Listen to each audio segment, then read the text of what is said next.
Are you from Miami? No, I'm not. You're here a lot, though. I am. What brings you to Miami? Do you really want to know? Of course. Could be the beach. No, it's for other purposes that I would rather not speak on. Got you. Well, that brings us to why we're here. Who am I talking to today?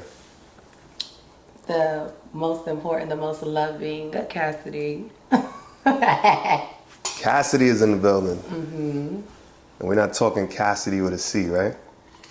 No. Kassidy with a capital K. With a big K. Big personality, Kassidy. Very much so. Very much so. Thank you so much for being here. Thank you for having me. I appreciate it. For sure. I'm not sure where we connected, but since we were connected, you've been courteous in updating me when you're coming, when you can't make it. And You're just going to tell my business. well, you've been courteous. That's the point, right? That's a silver lining. In this business, professionalism goes a long way. Well, I try to be. Yeah. And a simple part of professionalism is just holding your word, right? Right. And if you can't hold your word, then... I feel like as a person, your word is all you have. So For without sure. your word, you have nothing. And without your word, if you can't hold your word, then just say you can't hold your word. Right. And I agree. make some other amendments and some adjustments to the plan so that the other party isn't just sitting duck. Right. Well, I really wanted to do this interview, and I Me reached too. out to you, and thank you for being here again. And thank you for having me once again. So where are you from? I'm originally from Melbourne, Florida. Melbourne, Florida. For those who do not know, what reference point are we talking about? Central Florida. It's like 45 minutes east of Orlando. Got you. How'd you grow up? As far as what? As far as young Amelia, Kassidy. Oh, I didn't grow up Amelia or Okay. Cassie. Well, tell me about it. I mean, I don't know. I really couldn't say exactly. I don't really exactly understand what you're asking me, but I think you're asking like how was my upbringing? Yeah, how'd you grow up? What kind of kid were you? I was bad as fuck. I was horrible, ruthless. What got you into trouble? I used to steal a lot. I used to love to steal, but it was because I came from a family that couldn't give me the things that I seen every other child with, like everybody else had it, and I wanted it, and being that my family couldn't afford it, it was a lot of us. My grandma was the only one working. It was 8 of us in a 3-bedroom, 1-bathroom house, and my grandma did the best that she could. And I ain't gonna lie, my grandma did a hell of a job. She inspires me to this day when it comes to me and my children. So now that I'm older and I have to work for what I have, it makes sense as to why we didn't have everything we wanted, but we damn sure did have everything we needed. But also too, I was just bad as fuck. I don't know, I was very smart, so I got bored with a lot of things. Very intelligent child. So a lot of things didn't really excite me. So trouble excited me because it was, I guess, exciting for me. I don't know. And I was like rebellious as well too, for unexplainable reasons. How was mom and dad? They weren't in the picture. That's why I didn't mention them. How did that impact you not knowing that? When you say they weren't in the picture, what does that mean? My mom was a crackhead, and my dad just wasn't in the picture. So there's no relationship whatsoever? I've, tried to have a relationship with both of my parents. My dad was really young, like I told you. I was really young, so he didn't understand. So I understand. And being that we never had that relationship, I don't think that relationship could ever be formed. Like, I feel like we gave it a try, but it didn't work. And I guess at a time where he felt like he really needed me, I wasn't there for him. But then again, too, at a time when I really needed him, he wasn't there for me either. So I guess it just wasn't meant for us to have any type of rapport or relationship. And I'm okay with that, honestly. I really am okay with that. Now, as far as the lady that gave birth to me, I don't consider her to be my mother. She just carried me and had me. For some odd reason, I don't understand why would she never really care for me. Like, even when she first had me, she put me up for adoption. She left me at the hospital. And my godmother told her to go pick me up. She did. She brought me home, left me in a car seat, went in her room, and locked herself in her room for 3 days. So yeah, I don't know. And then I feel like I feel like also too, when she left us with my grandmother, I have 2 older siblings. My sister was, I would say, 7. My brother was 5, and I was 3. She left us for 3.5 years, came up with 2 more kids. What happened to my relationship with you, you know? Right. So it's very much so I felt like I was pushed out the way. But then again, too, like I said, I don't feel like she ever cared to get to know me or cared to have a relationship with me. So it just never happened. Now, as I got older, it just got to a point where it's like, you just don't give a fuck because you chose men and drugs over your children our entire lives, and you never really cared to try and stop or try to be a better mother. You just always been angry and on drugs and on drugs and angry. Right. And I feel like when me and my siblings, well, me and my sister started having kids, you would think now that you're a grandmother, you'll finally get it. No, still a crackhead. And I've tried to repair that relationship for years, or even try to build that relationship or grow that relationship, because there was really no relationship there to repair or rebuild. So, yeah, I just leave it where it's at. The last time I spoke to her, I thought I hate her, and that was it. And the last time I seen her, I spoke to her was in November, but I don't get birthday calls, and I know you had me. I don't get a happy birthday. I don't get a hey, how you doing? Like, we'll even be on Facebook, and she'll be under one of my cousin's posts, or somebody that we're mutual friends with, and I'll comment on it. She won't even say hello, and that's fine. That's fine too. I've accepted our fate, and it is what it is. My whole life I went without her. So, how does her experience with drugs affect you? How does it makes me angry? Well, I mean, how does it affect you in your relationship with drugs? I don't have a relationship with drugs. That's how it affects it. It keeps me away from it. It keeps me... I see firsthand what it can do to a person and how it can affect those around them.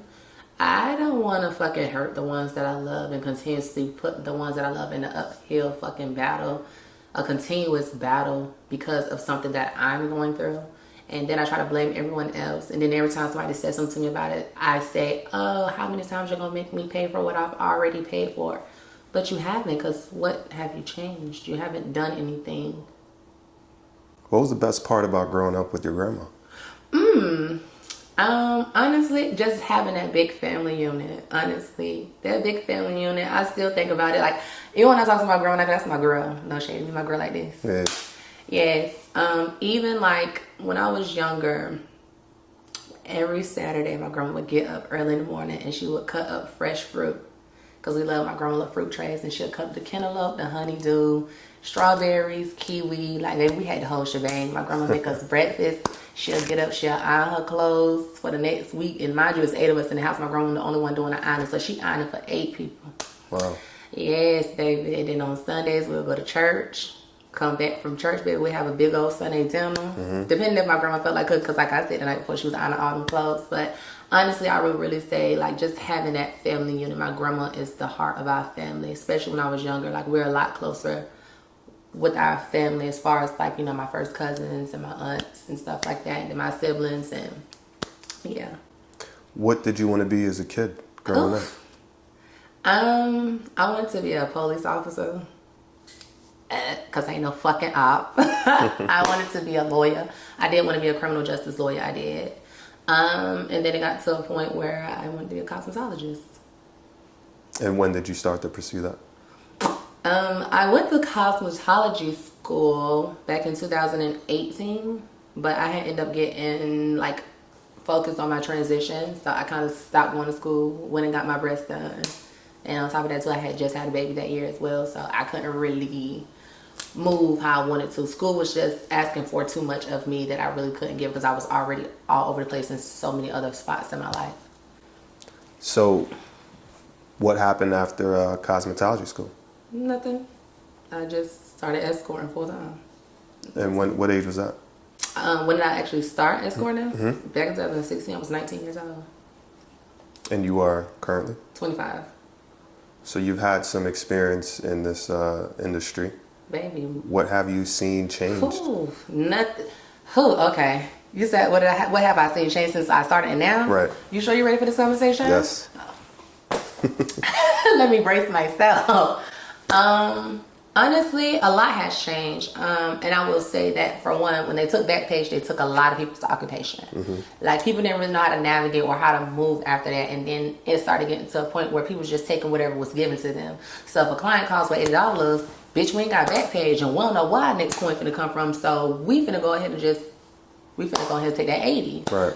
But see, it got to a point where bitches also started taking drugs for as a form of payment when it came to working, and that's where it started fucking up bitches like me and our money.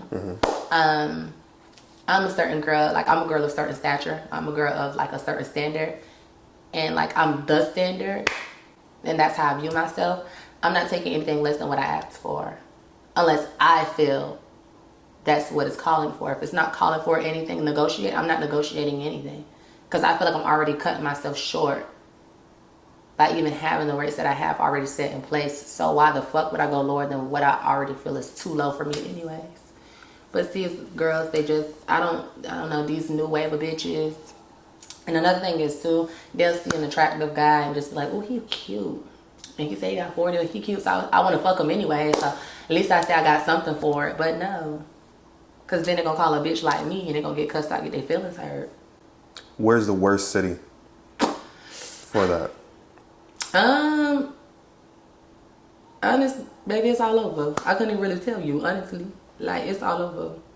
So what combat that? Like, how did it start to change? Because you said once Backpage went away.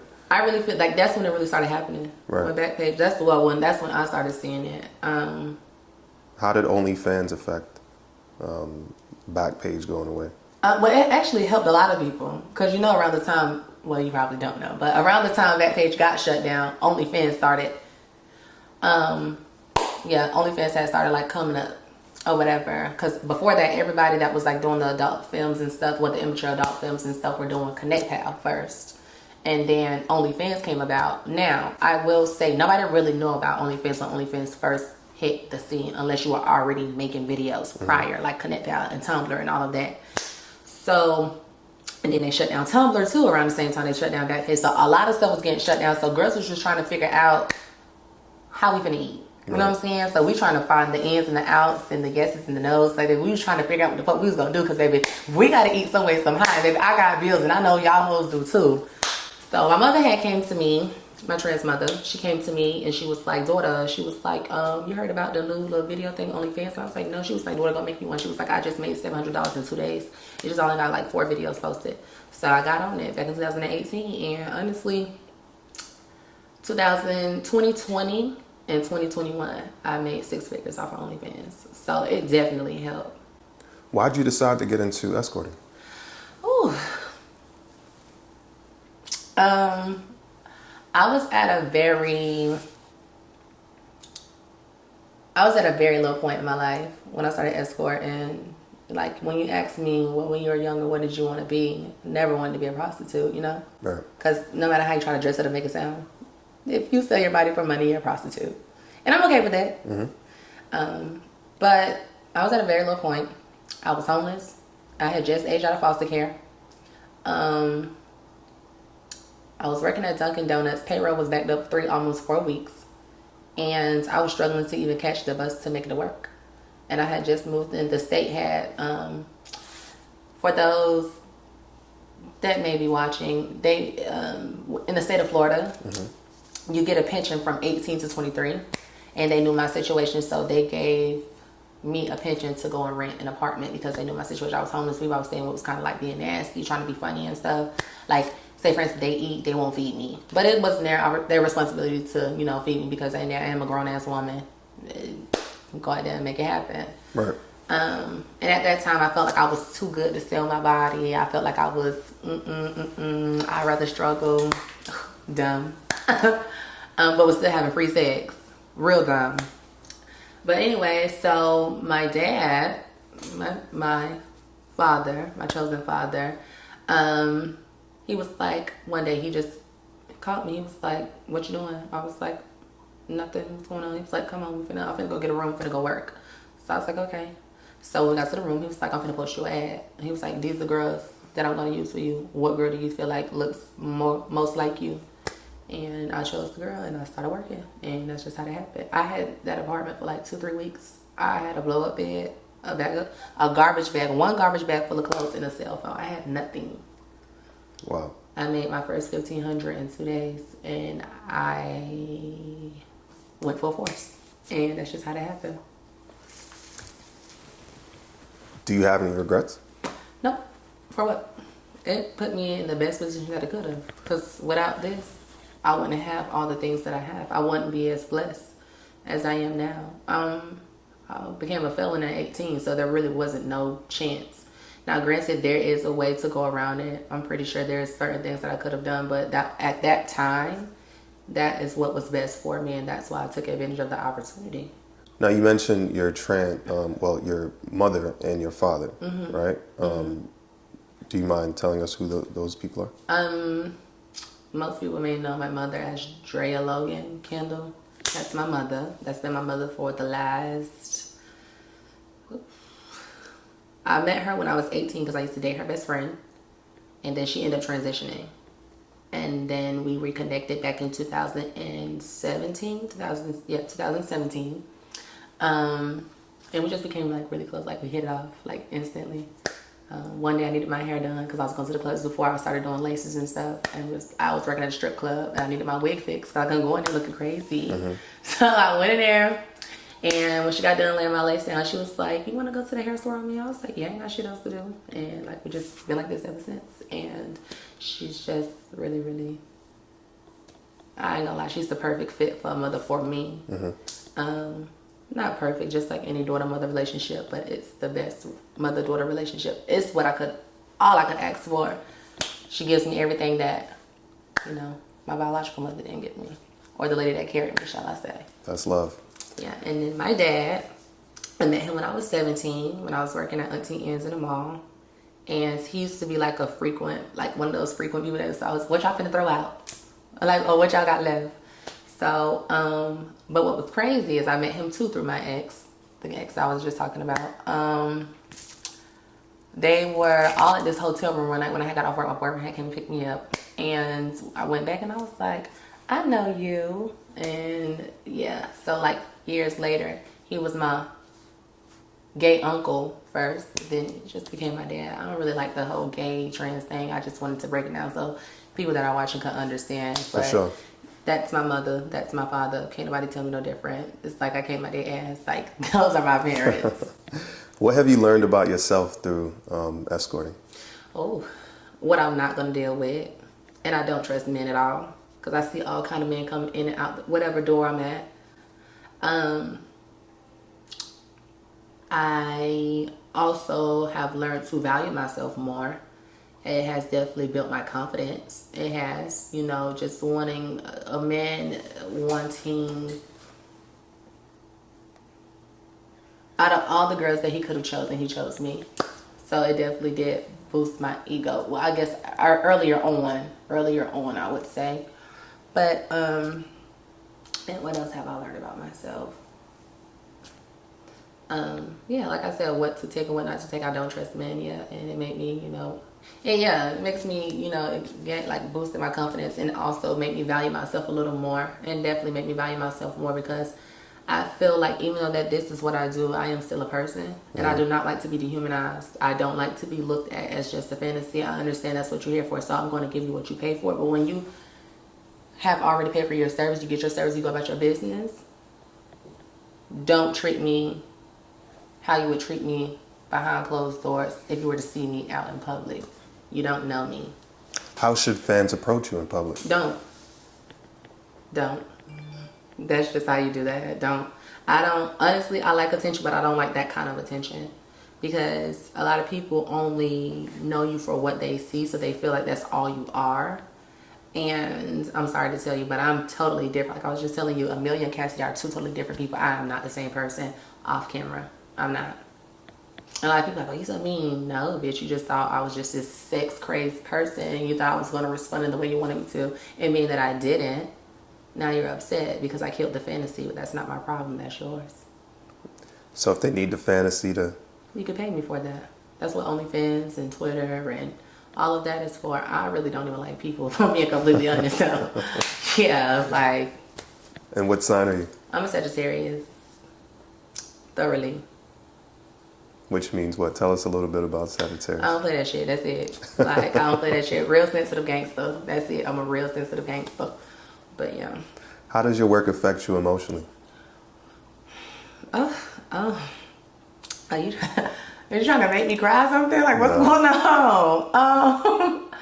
How does my work affect my emotions? How does it affect you Elaborate. emotionally? I mean, you have to deal with things you don't want to deal with. You're dealing with energies. Or you're having a great time. You're traveling state to state. I'm sure there are It's highs and draining. lows. If that's like, yeah, it's draining if that's what you're asking me. It's very draining. And then some days when I don't want to work, I have to, because if I don't, how am I going to have a roof over my head? How am I going to be able to put gas in my car? How am I going to be able to eat? How am I going to take care of my children? You know, it's like any other job, shit. Like, it's draining, but that's about it. I don't think I have any sort of emotion towards it. I don't. Like, I don't allow it to fuck with my emotions. Mentally, yes, that's a different story. But emotionally, nah, it doesn't bother me. How does it mess with you mentally? Mentally, I'm a lot of times disgusted with myself. Because it's like, God damn, you have so much more to offer to the world, and this is all you can resort to. You allow these nasty men, you don't know where they came from, who they was just laid over with. You just let them come over here, and they give you such and such amount of money, and you just give them your whole entire being. And I do believe in energies being transferred. I do believe in spirits being transferred. And being me, the person that I am mentally, it just really fucks with my head, because it's like, it got to be more to life than this. This can't be it. This really can't be it. And for a long time, I felt like that's all I was worth. I didn't think I was ever going to be anything more than just a prostitute. A black transsexual prostitute. That's all that I was going to be. So yeah, mentally it kind of like, fuck with my head. Another thing is, I feel like I would never find true love, because I have sex with married men and men in relationships, and being that I'm having sex with all these different men that belong to someone, I feel like I would never have someone that would belong to me, or not necessarily belong to me, but someone that would just be my person. You mentioned children. Mm-hmm. How many children do you have? Excuse me. Biologically 2, 5 total. And how old are your kids? My oldest is 22. My second oldest is 21. My third oldest is 9. He just turned 20 on the 8th. Sorry. And then I have an almost 6-year-old and an almost 4-year-old. Do you want to expound on your relationship with the parents of those kids? My son, my 6-year-old, he came from a previous relationship of my previous relationship. So when I met his dad, when me and his father, Right. when his father and I got together, he was 9 months old, and he lived with us for like the first 2.5 years of our relationship. So I raised him, and then in the midst of him staying there with us, almost 2 years later, I ended up having a baby of my own. Got you. How did you move forward from the mental breakdown or the mental observation that you had of yourself to, be the person that you are today? You showed up, you're bright and beautiful. How did you move forward? From not being what I wanted myself to be, or not being what I envisioned for myself, and resulting to this? Yeah, from thinking that of yourself. How did you, get to day 2? You got to. Ain't nobody gonna do it for you. Ain't no help for nobody like me. But do you have a moment that maybe could help somebody watching that feels the same way? That you can say helped you to break through the other side and to think of yourself? And having a great support system, honestly. I'm gonna be real with you. My kids are what keep me going. Without my children, I wouldn't be nothing. And as much as I don't want to, or as much as I want to quit, and as much as I want to give up, I got 2 little ones that need me, because my kids without me ain't got a chance. My baby mama she confused and lost herself, and my baby daddy 32, he a bum. Without me, my kids don't have no way. So I have to make one for them, and that's what keeps me going. Because without them, I'm nothing. And I'm also sure you don't want to repeat some of the things you had to go through being in foster care. Baby, I don't mind. Whatever questions you have, I have no issue answering them. I came here today prepared to answer those questions. It may bring out a side of me that I don't care to reveal, but at the end of the day, I'm a person, and I have emotions, and I'm human, and I've been through something, and some of the things that I've been through does still affect me as an adult. And what were some of those things? I've been raped 3 times. At what age? It's elementary age. I couldn't really tell you exactly what age. And one time, my biological mother, her friend, and their guy friend was in the room getting high. And the guy friend came out in the living room and he fucked me. And they was so high in the room, I don't think they was even paying attention. But when I told her about it, all she said was stay out of grown folks' business and go lay down. And that's what I did. Even when I brought it up to her back in November, she was like, oh, I don't remember that. I don't remember that. Yeah, you don't want to. You don't want to. And then 2 other times, it was like once by this guy, another resident at one of my group homes in one of them, and another time was a volunteer. How did all of that affect you? Of course, as a child, it fucked with my head, but now I'm grown, so it's just like, yeah, it happened. Like, I'm not saying I completely moved on, but it's not to the point where it affects me to a point where I'm going to, like, let it ruin my whole entire fucking life. Like, no, bitch, it happened. It's a part of my story. I keep it moving. Have you spoken to someone about Of this? course, multiple times. As a transsexual, you have to go to counseling in order to get, you know, the things that you need as far as like your hormones and your gender reassignment letter and all of that. So yeah. Tell me about your transition. Was it a difficult one? Was it an easy one? Was it? Okay, so one day I was at school and I was in ISS. I was 11 years old. I had finished all my work, so I ain't have shit else to do. So I wrote a letter to my grandmother. And I thought I was bisexual. Just trying to make it a little easier on her. Really, I really knew I was a flaming faggot. And I told her, and I was just like, regardless of how you feel, and I'm still gonna be a grandchild, can't nothing change that. So, like it or not, I'm just letting you know that I'm about to do me. So be prepared. Gotcha. I had went home for Christmas break that year. She was like, "Are you walking around here talking about you bisexual, this, that, and the third, yada, yada, yada." I'm just like, okay, girl.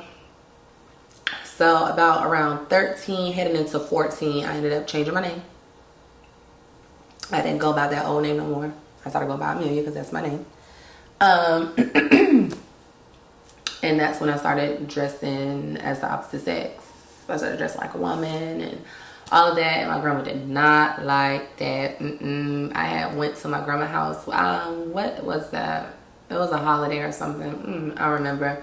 But anyways, around that time was when like Wiz Khalifa, the Jerk Boys, the New Boys, or whatever they were called, was the thing. So, you know, everybody was wearing the cargo shorts from Aeropostale with the rainbow studded belts and all of that. And Vans. Yeah, and Converses and Chucks and shit. Yeah. So I went to my grandma's house and I had that little belt, on. My grandma made me take it off and put on this fucking church belt. I was so pissed. I'm like, yo, take me back home. Like, I don't want to be here. Like, because it got to a point, like, I know how my grandmother raised me, but baby, let me tell you something. Yeah. When I wrote you that letter, baby, I wasn't asking for no permission. I was letting you know what time it was. So I was waiting for you to catch up because, baby, I'm already here. You get what I'm saying? Right. So it's just like, I don't know. That kind of just like blew me. But other than that, because after that, I never spoke to my grandma again. I didn't speak to my grandma from 13 to 20 years old. Baby, and yeah, by the time she seen me again, I was already on hormones. Yeah. What was her feeling when she saw you? Excuse me. At first she was a little standoffish, but I was just like, I mean, you know what it is. We were like, you know, it's already like I said once again, I already told you. So I'm not gonna come around here hiding it. Like, it is what it is. But I wasn't gonna allow anybody to deteriorate me from what my mom was already focused on. I knew that I was gonna be a woman. I knew that I was a woman, and that's what I wanted to fulfill. Like, I wanted to fulfill that emptiness that I was feeling inside of me. Because why is it that I feel like when I hold my wrist like this, I'm wrong? Or when I, you know, bend my knees all the way back, I'm wrong. You know what I'm saying? Like, or when I walk around arching my back, I'm wrong. No, bitch, I'm a woman. And my body will lose. Like, you know, like, this is just who I am. So, no, I didn't really have a bad transition. And like I said, I've been living my life as a woman since I was 14 years old. So I've been a woman for a very long time. Medically, I've been transitioning for almost 5 years. May 24th will be 5 years this year. But yeah, and even when I got my breasts done, my grandma did not like that either.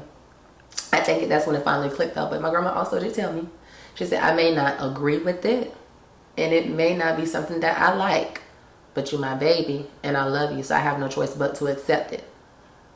And like I told you, me and my girl were like girlfriends from high school. We were real close. So, it's all good now. Does she know what you do for a living? No, the fuck she don't. She think I'm a stripper. I think I'm a stripper. But I mean, at the time when me and my grandma did get that close, like cool again, like I was stripping, so she still thinks I strip. She was like, you be careful out there on that road. I don't want nobody hurting you, and you know your mouth. I was like, Grandma, I'm good. She was like, don't be driving that car like it's a plane. It's a car. Drive it like a car. Don't be flying it like no plane. But yeah, me and my grandma, we cool. That's my girl. Talk to me about stripping. You said you were stripping. Ugh, baby, I was a cross-dresser when I was stripping. And what establishment are there? A skin in Tampa. I was working another establishment with my auntie, and I was working another club before that too. God damn, I was a stripper.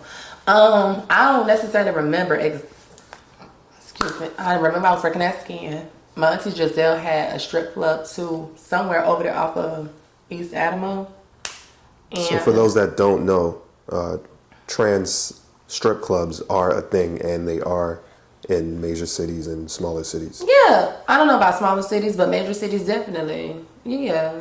They may not be in every major city, but they're trying to make it a thing now. Mm-hmm. And even if it's not like a 6 day a week or 5 days a week type of situation, they at least have one night a week. I do know that. Like, I know there's one in Atlanta, there's one here in Tampa, there's one in Dallas, there's one in Houston, there's one here in Miami. There's a couple of them. How does that work compared to maybe escorting or some of the online content creating? How does that sound? Honestly, I'm gonna be honest with you. I know what I'm getting into, and I know what I'm going in here to do, and I know what my outcome is gonna be. Now, either way it goes, it's all a hustle, and we all know that trans strip clubs aren't as big as the I guess the straight strip clubs, I guess you would call them, or Cis woman. Yeah, it's not that popular, and because of discretion and a lot of those things, and a lot of people just aren't aware of what or where they are. So yeah, but I mean, a hustle, you're not gonna always get the same coin every night. It's not like a job with steady income. You know what you're getting paid at the end of the week. You know what I'm saying? No, baby, you go in there, you shake your ass the best way you can. You shake whatever your mama gave you.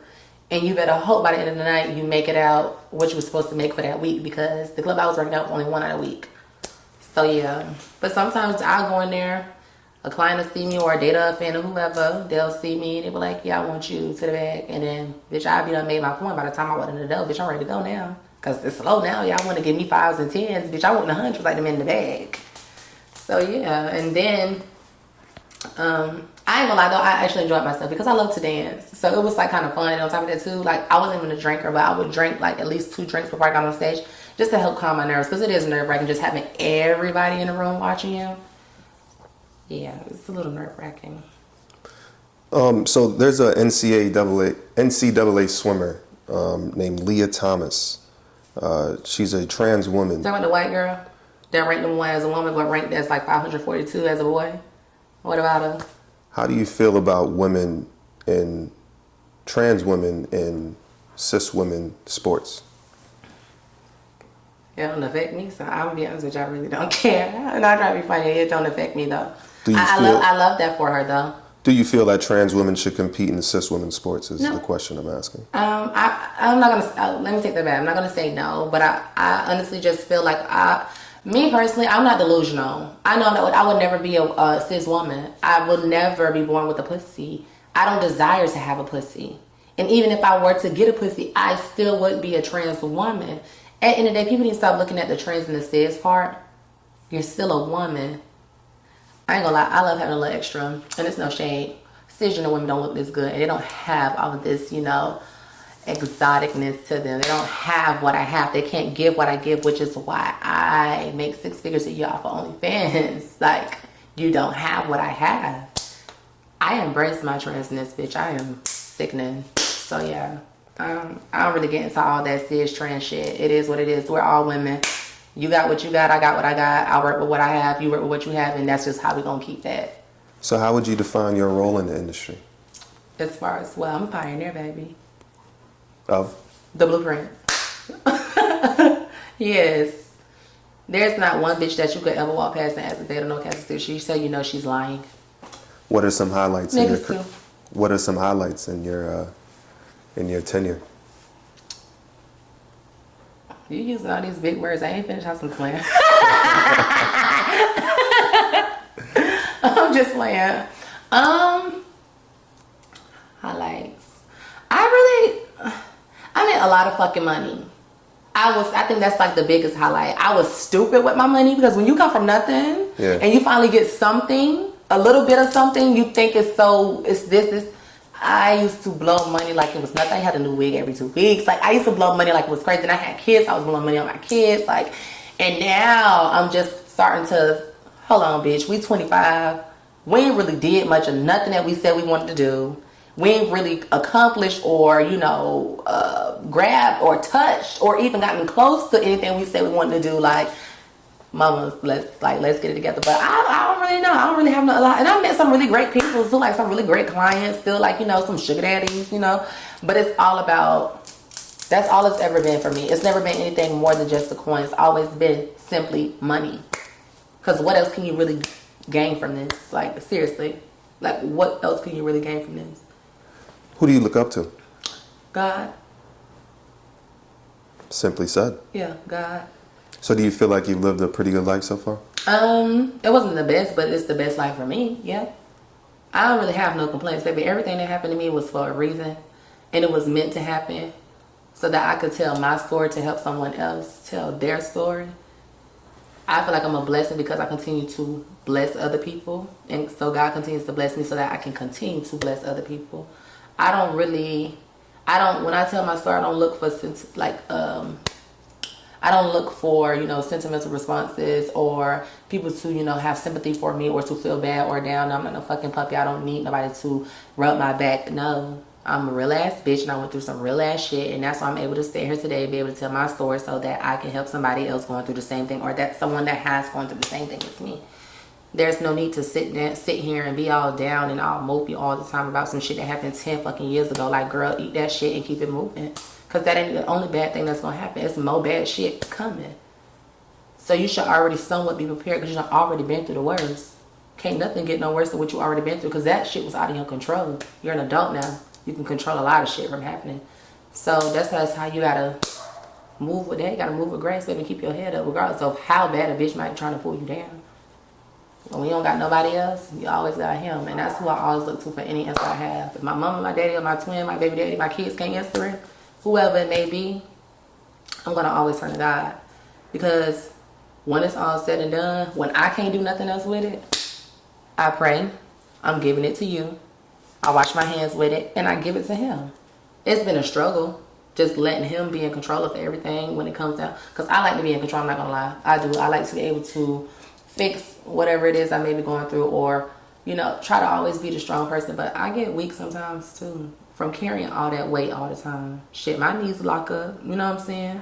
Sometimes I gotta motherfucking take a break. So when I feel like I can't take no more or I can't carry no more on my back, I just give it to God because he's gonna always be the one to come through when nothing or no one else can. And you're driving a lot, right? Yeah. I bought my car last year for $41,000. I've already put over 50,000 miles on her, and I bought her last year in January. Wow. Yeah. And where do you spend most of your time? Here, fucking Florida. Fucking Florida. I'll be back soon though, for good. For the beach. No, I don't like big bodies of water. I don't know how to swim. What do you do in your downtime? Oh. When I'm not on the internet being a bully or a gangster, I'm just playing. Honestly, nothing. I like to chill. I'll be so busy all the time doing other stuff, I just like to really just chill when I have downtime. I like going different places and trying new foods and stuff. That's what I've really been on lately. It's like going different places and trying new foods. I also like to shop a little bit too, like girl shit. Yeah. I don't know how else to put it. Got you. All right, cool. So here we go. So we're going to play this game called 5, 4, 3, 2, 1. I'm going to ask you 5 questions. and just answer them casually, the first thing that comes to mind. So 5 people you'd like to have dinner with, past or present, dead or alive. Beyonce, because she married to a billionaire, so I got to find out how I bag a billionaire. Like, how you do it? So is it the pussy? Is it the talk game? Or bitch, you said you got something against him that you could use against that could ruin his career. I'll bring my godfather back. Oh yeah, I would definitely love to have him back. My first child. I would love to have dinner with him at least once. I don't think I have 5. I don't like that many people. You got 2 more seats, right? I got 2 more seats. And you said dinner? Yeah. My biological mom and my dad. And why would you bring them? I just want to know why they didn't love me. Why wasn't I good enough for you guys to stick around? Why is it that it was so hard for you guys to get it together for me? And not even just for me, but me and my siblings. Because my siblings are very important, even though we aren't that close. I have, between my dad and between... Damn, my daddy got a lot of kids. I did not know my daddy had the same amount of kids as my mom. I just thought about it. But I have 8 siblings. 9. And... Is it 8 or 9? Yeah, because they share one. Okay, sorry. So it's 9, not 10. It's 9. But yeah. Like, I'm only close to one of my siblings out of all 8 of my siblings. So yeah. But also too, like, what is it that I can do to make it easier for y'all so that y'all can be the parents that you guys never were? Now I will give it to my dad. He is a little better than my mom. Mm-hmm. The lady that gave birth to me. He's a lot better than her. He's actually in his kids' life. His kids know, like, you know. Even though he wasn't there for me, like my little brothers, they have him. So I'm happy about that. Is there anything your mom could do to make the relationship better? It's not even about her doing the drugs. It's about her letting the drugs control her. Now, if she could control the drugs, it'd be a different story, but she's allowing the drugs to control it and always have. And she always, and not even men, because she had a girlfriend too. It's like whoever she's with at that time, whoever she's doing drugs with at that time, that's who she cares about. And I feel like now that we're all grown, she really doesn't feel the need to stop because it's like, y'all grown now. Y'all don't need me. 4 places you'd like to visit. Oh, Paris. Definitely want to go to Paris. I want to get married in the Eiffel Tower, like in front of the Eiffel Tower. Mm-hmm. Yes, I do. You deserve it. And if my husband out there, the Eiffel Tower. Yeah. I want to go to Italy. Because the white men over there treat like black women, they treat us like queens. No cap. Even though I'm a princess. I would love a nigga treat a princess like a queen. Like, you can't beat that. Hawaii, because I want to bust his pussy open on the islands of Waikiki. Yes, I do. LA. I've never been to LA. Really? Right. You're a prostitute with all this money. You never been to LA? Right. And where else? Well, that's 4. Oh, that is? Oh, that was. Yeah, you're right. Okay, go ahead. 3 tips for the next generation of trans escorts. Take your hormones, drink lots of water, and stop letting niggas pull nuts out of you. That's one tip. That's one tip. That's the most important tip. Do not lose focus of your transition. Don't try to get in these relationships. Stop trying to love these niggas, baby. Focus on your transition. That's number 2. And number 3, love yourself before you try to love anybody else. That's number 3.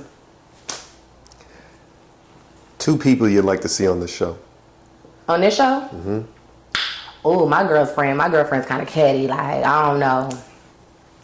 I don't know. Shit, I mean, you got the star right here, right now. Like, I don't really see nobody else topping this one. So it's just like, I'm going to give you what I can. Please do.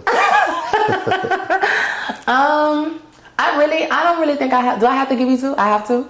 Please. I want to see some males. But you Yeah, have a it lot could of be girls. anybody. You have a lot of girls though. I need to hear some males' perspective, like a actual upstanding guy with some sense. Yeah. No shade. Call them out.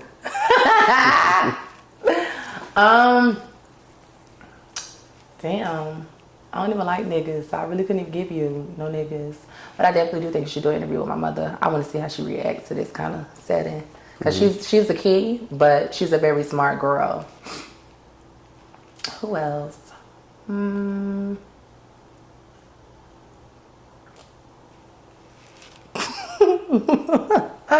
This is sad because I really don't like people. And I don't pay attention to people either, so it's just like,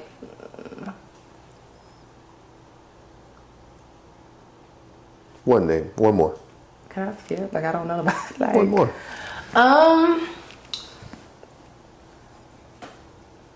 They don't have to be in the industry. Oh. What, right, let me think bigger for you. Sorry for trying to, like, broaden your horizon. Let me spin you a little bit. My bad. And I'm going to use the guy for this one. I would say, I want to see Lil Nas X. I think he could do that. I think he could do that. Yeah, I think he could do that. Thank you. You're welcome. He'll see this. Uh-huh. If you had the choice to use one word for the rest of your life, what word would you choose? Love. And why love? Because in life, that's all we need. We all want it. And we all need it. I ain't gonna lie, love is what makes the world go round. Because if it was full of hate, the world would have been crushed a long time ago. I love. And through all what you've been through, how do you still stick to love? Because I don't let what I've been through change who I am. I know what was instilled in me as a child. And I know what I want to give and who I want to be. And it all is surrounded by love. Why'd you choose to do this interview? Because I want a chance to tell my story. And also I wanted to support a black business. So I'm helping you help me, and you're helping me help you. That's why. That feels like love. And that is love. Because I already told you I don't like people. So yeah. Amelia, Mia, Kassidy. Damn, you gonna tell all my names? All of them? I think we saw all perspectives of you today. Oh, my different personalities. All perspectives. Crazy, sexy, cool. Exactly. Oh, okay, cool. Much love. I appreciate you. I appreciate you, my love. Thank you. Thank you for having me. Sincerely, genuinely. Thank you for having me. From the bottom To the top. Ciao. Ciao.